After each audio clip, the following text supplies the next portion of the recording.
이번엔 전략 플러스 시간입니다. 도움 말씀을 크래프트 테크놀로지스 오기석 에이펙 대표 연결되어 있습니다. 안녕하십니까?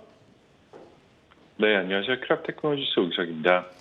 네, 시장을 둘러싼 투자 심리가 상당히 악화되고 있습니다. CNN머니가 추적하는 시장의 공포 및 탐욕 지수, Fear and Greed 인덱스로도 알려져 있죠. 자, 지난 3월 이 SVB 사태 이후 처음으로 극심한 공포 구간에 진입했는데요. 시장 상황 어떻게 보십니까?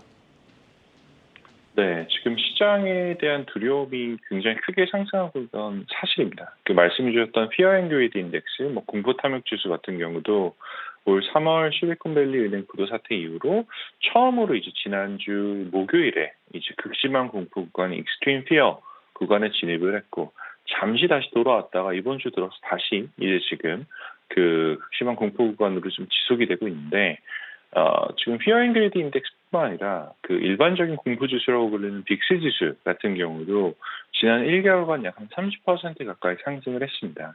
한 달 전만 하더라도 한 13선에서 이제 움직이던 빅스 지수가 지금 다시 급등하는 그런 모습을 보이고 있고요. 지금 시장 상황에서 이제 투자자들이 가장 이제 그 고민 중에 있는 것 중에 하나가, 그럼 이렇게 지금 시장이 위험하게 올랐다라고 하면, 시장 위험도가 올랐다라고 하면 이제 들고 있던 주식을 매도해야 되는 것인가라는 질문들을 많이 하시는데, 시장 공포심이 올라간 상황이라고 꼭 무조건 시장에서 빠져야 되는 건 아니다라는 이야기를 먼저 드리고 싶은 게, 지금 앞서 보셨던 CNN의 Fear and Greed 인덱스 지수 같은 경우는 이 지수가 지금 극심한 공포를 가리키고 있는 구간에 오히려 지금 매수로 진입하는 그런 전략들도 사실 많이 시장에 존재하고 있거든요.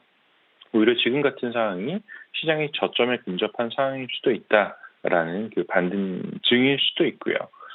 최근 들어 사실 개인 투자자들 같은 경우는 이제 레버리지 인버스 ETF를 많이 투자하시는데, 이 중에서 특히 시장이 지금 하락하고 있기 때문에 레버리지 ETF로도 많이 지금 접근하시는 분들이 많은 걸로 지금 확인이 되고 있습니다.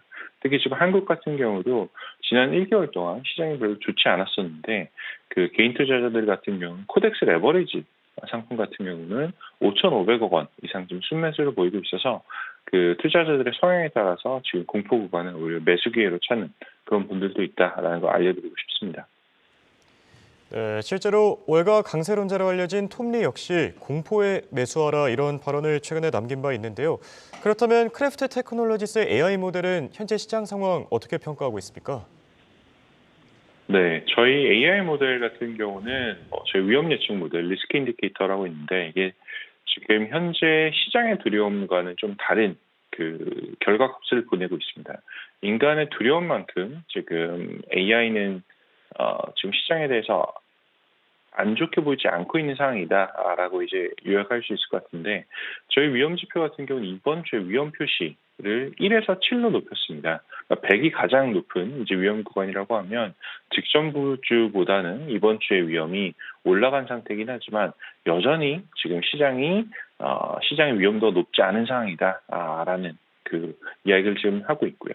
저희 모델들이 보는 주요 지표들 몇 가지가 있는데, 그 중에서 한 세 가지만 꼽으면, 첫 번째로는 지금 주식시장의 변동성이 있고, 두 번째로는 원자재, 이제 커머디티 가격, 그리고 미국 시장의 상관관계가 있고, 마지막으로는 단기 국채의 변동성, 지금 세 가지를 이번 주에는 중요한 변수로 보고 있습니다.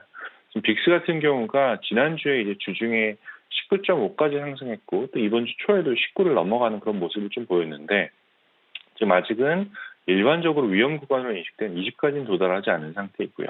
그래서 빅스가 20을 넘는지 넘지 않는지에 대한 확인이 중요한 구간이 될 수가 있고, 두 번째로는 이제 원자재 가격 같은 경우는 최근 들어서 유가가 좀 하락하긴 했지만, 그 지난 한 2, 3개월 동안 유가가 상승했던 그런 구간에도 불구하고 원자재 가격 바스켓 전반적으로 보면 7월 고점 이후 지금 하락세를 보이고 있거든요. 그래서 그 지난 한 2년 동안 그 패턴을 보면 원자재 가격이 하락하는 경우가 이제 인플레이션 우려가 일부 둔화되는 그런 것으로 인식이 되면서 호재가 되는 경우들이 많았고, 국채금리 같은 경우는 조금 이따 다시 좀 말씀드리고 싶긴 하지만, 우선은 지금 10년물 국채금리는 문제가 되고 있는 건 맞습니다. 다만 이제 단기 국채금리 같은 경우는 지금 변동성이 오히려 좀 줄어들고 있기 때문에, 이런 것들을 종합해 봤을 때 즉 AI 모델 입장에서는 시장의 위험도가 너무 크게 오르진 않았다. 아직은 완전히 시장에서 빠져야 될 구간 아니다라는 신호를 현재 이번 주에는 보내고 있는 상태입니다.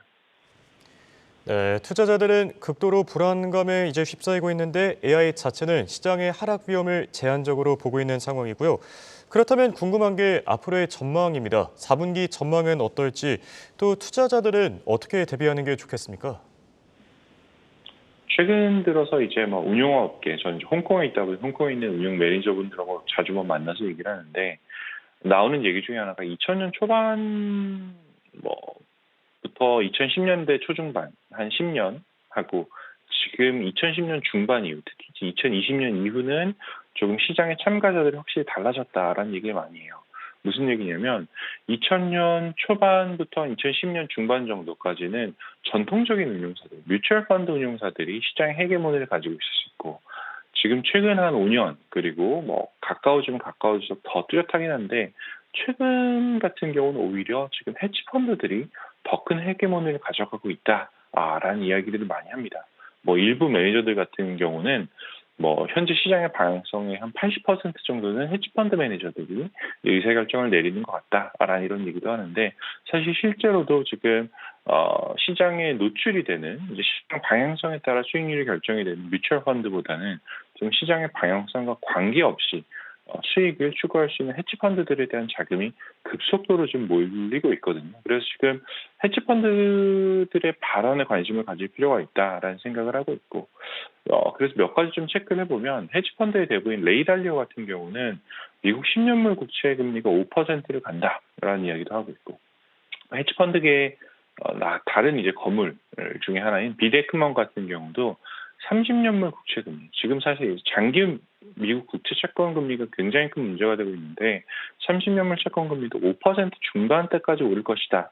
라는 이런 이야기들을 많이 하고 있어요. 그래서 전반적인 시장 헤지펀드 이제 매니저들이 시장 뷰를 봤을 때 낙관적인 시장 전망은 아니거든요. 그리고 최근 들어서 헤지펀드를 미국 시장에 대해서 공매도 포지션이 늘어가고 있는 게 사실 데이터로도 확인이 되고 있습니다.